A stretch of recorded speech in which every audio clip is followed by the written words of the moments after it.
fantastic to see so many people in this room on such a hot day. We've been waiting to have this opportunity, I think, to really showcase the incredible engineering that will be able to help us live through COVID. And I certainly hope that everyone's going to take the opportunity to network, to educate, and to hear about this fantastic technology. Unfortunately, as we've heard in the news this morning, this global pandemic is far from over. And that's just this one. I think we're going to hear more from other speakers about a national awakening, if you like, on the importance of air quality. So I would very much see this event as the beginning rather than an end in itself. But that's enough from me. We've got plenty of far more interesting speakers lined up. And I'm absolutely delighted to, first of all, introduce our host, Amanda Soloway MP. Amanda. Well, good afternoon. Can you all hear me loud and clearly? I'm good. I don't need a mic because that's without the microphone. Imagine what it would be like if I put it on. But anyway, look, first of all, a pleasure to host. Nobody says no to Alice when she asks you for anything. And that is why I said, yes, a great idea. But I was also saying, wouldn't it be fantastic if not just this year, but next year and then future years, we use something like this to go forward and showcase the amazing things and amazing, well, I'm just looking at this, it's just fantastic. So why is it important that we have something and focus on something like this, air quality? And we were talking earlier about, well, let me take a step back. I just find it fascinating that everything in our life has to be, when you think about the construction or the mind that invents something or the way that something comes to reality. And listening today and meeting some of the people who have put this into place, it's something that seems so simple, that seems so logical, and yet is only just now being done. And that's what I think is the most fascinating thing about this. And it just makes so much sense, doesn't it? We were talking about maybe, you know, I go through the lobby, and having been a previous whip, I was hopefully followed through that lobby by many of my colleagues, not always, I have to say, but that was the idea.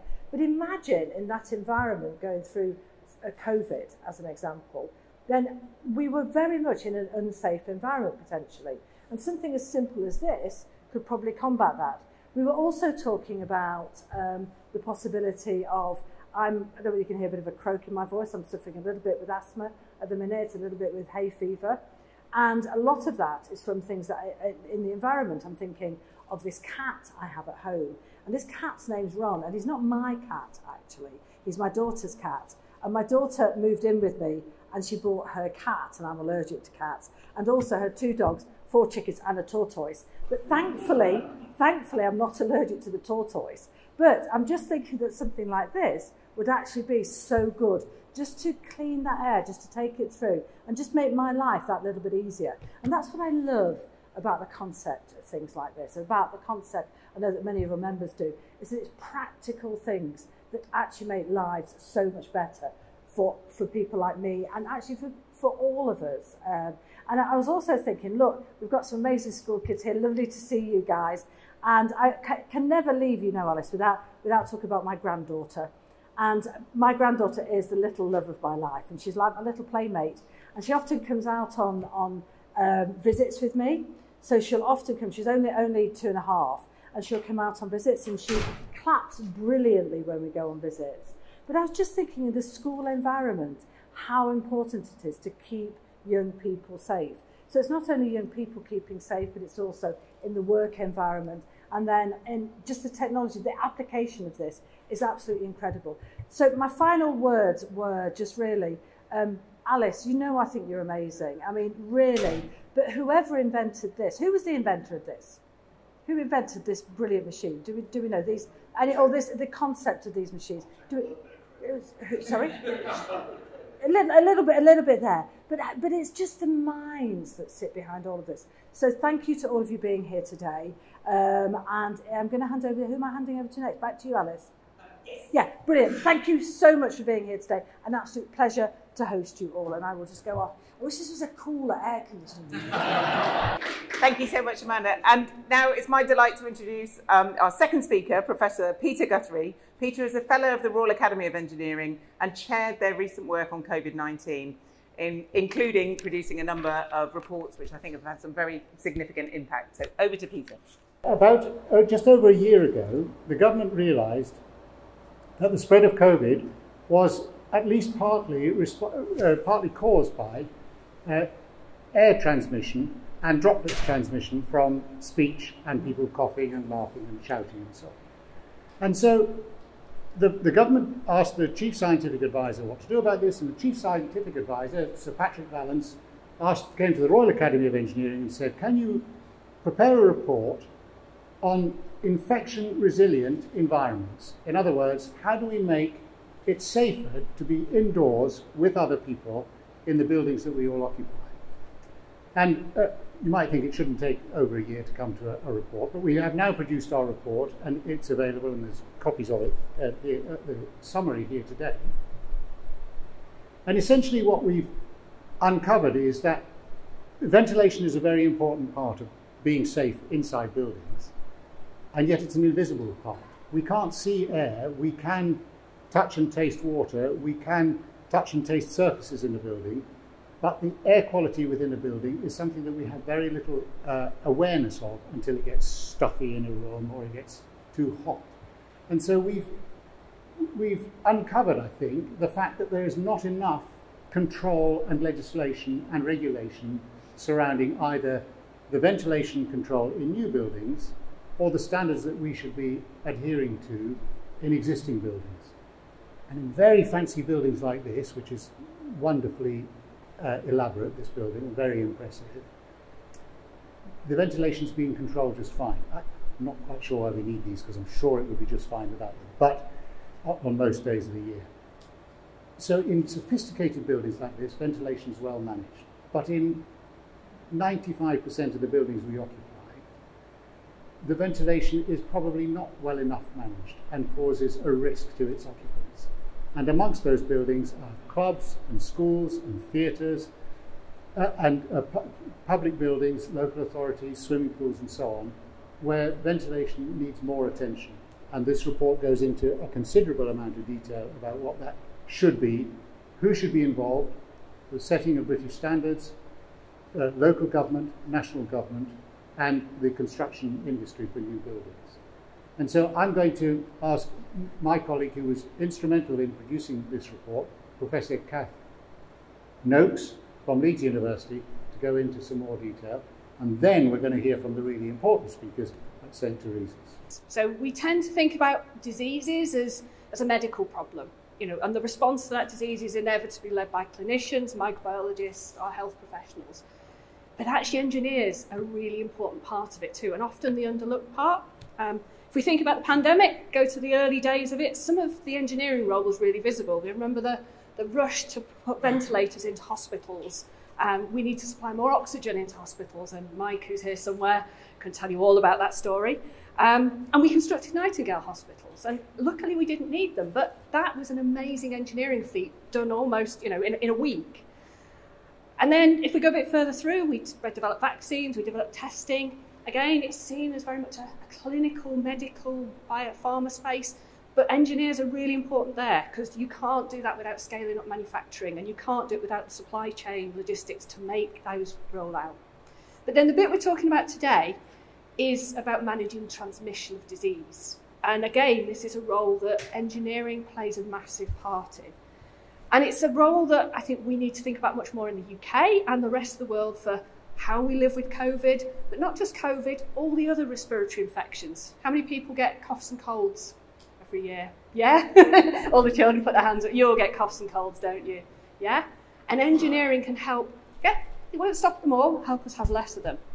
It's not new, this. So we've known for more than a century that when you breathe, when you talk, you speak, you release microorganisms into the air. One of the earliest studies on this is actually in the House of Commons. So 1905, they did a big analysis of ventilation in the House of Commons, and they measured it, and they showed that when people were speaking in the House of Commons, they could capture the bacteria from people's mouths on Petri dishes easily more than 2 meters away from the speaker. So, yeah, if you're speaking in the House of Commons, just be careful. But there's a huge amount of evidence now that airborne transmission is a big route of exposure for diseases. And we know that we produce these aerosols and droplets when we speak. Nearly all of them are invisible. They're too small for you to see. and that if you cough or you sneeze, you produce even more than when you're just breathing or speaking. And actually what we've learned during the pandemic is at the start, we thought everything was to do with washing your hands.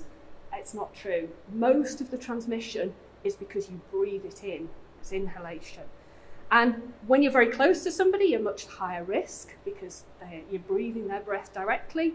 But when you're further away in the same room or even in the next room, you can still get infected. There is times when the ventilation moves the particles between two rooms. So this is where the building design comes in. So buildings, the design and layout of a building, they determine how we interact together, where we're positioned. And then the ventilation controls what happens to your breath when it's in the air. And we can't see any of it. If we look at some of the evidence, so epidemiological evidence, that's where we really need to look to find this.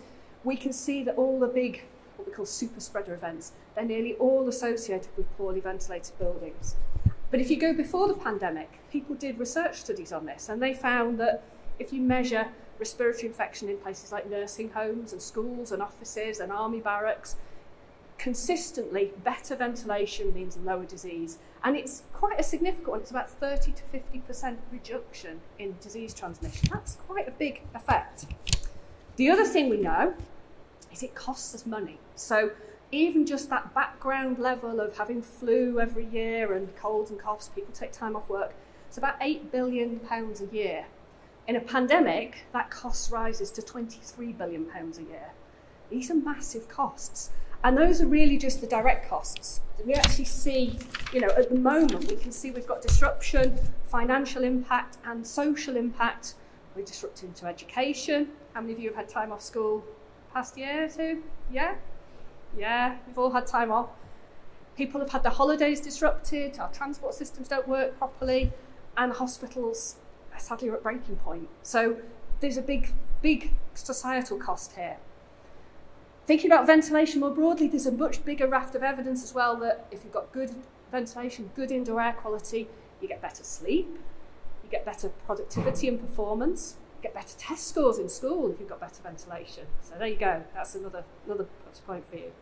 And we spend about 90% of our time either in a building or in transport. So the air we breathe matters, it's massively important. Okay, so what do we do about it? The big challenge with airborne transmission is that it's not something that individuals can manage on their own. It's actually something that public bodies and businesses have to manage that ventilation in those buildings.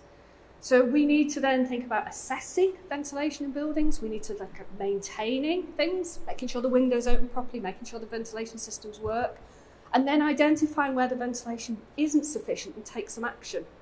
So short term, we can do things like these things here, these CO2 meters. I've broken it. Sorry, I'll put it back together in a minute. We can use these to understand, see the invisible, understand what the air's like in that building. And then we can use things like these plug-in portable devices that clean the air. Some devices are based on filters. These ones actually have ultraviolet lamps inside them to clean the air as they go through, remove the infectious particles. So these are great as a very quick fix, but we also need long-term solutions. We need robust ways of providing good ventilation in buildings, minimise winter heat loss. We've got to have clean air in the right places, in the right way for the right buildings. And Peter said we need that guidance and enforcement and regulation to support that. And we won't solve everything, okay, with this. We won't get rid of every transmission. But imagine, even if, as a sort of ballpark figure, even if ventilation was only responsible for, say, 10% of COVID cases, that would be 20,000 deaths that our buildings would have been responsible for. And I think that number's higher. I think 10% is a very conservative estimate. So we can make a difference. We need to think about how we embed good ventilation in our buildings. We need to think about living with COVID. We need to think about future pandemic risks and all of the other diseases we manage as well. We need to give ventilation and air quality as much attention as we're giving to energy and the carbon impact of buildings. And actually there are win-win solutions. Find those solutions which deal with giving us lower energy, net zero, and giving us good health. And with the cost of living, it's even more important that we do that. We can't just throw energy at this. We have to think about the right solutions. So today, talk to people, share experiences. We've got lots of information on the solutions that we've got. And it's really important we learn the lessons of the pandemic. We start planning for next winter and the one after and the one after that. Don't wait to see there's a problem. And I think I'm now going to hand over to the most important people of the day, who are going to tell us what it's really like having really good air in your school. Thank you. Super. Thank you, Kath, so much. So I think we're going to run the video first.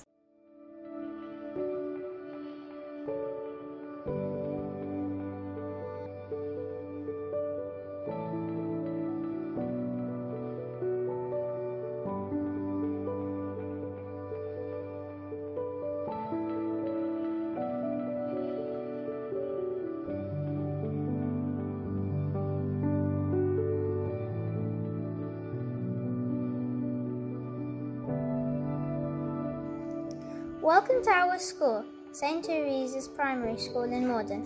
Our school has over 470 pupils in nursery, reception and Year 1 through to Year 6.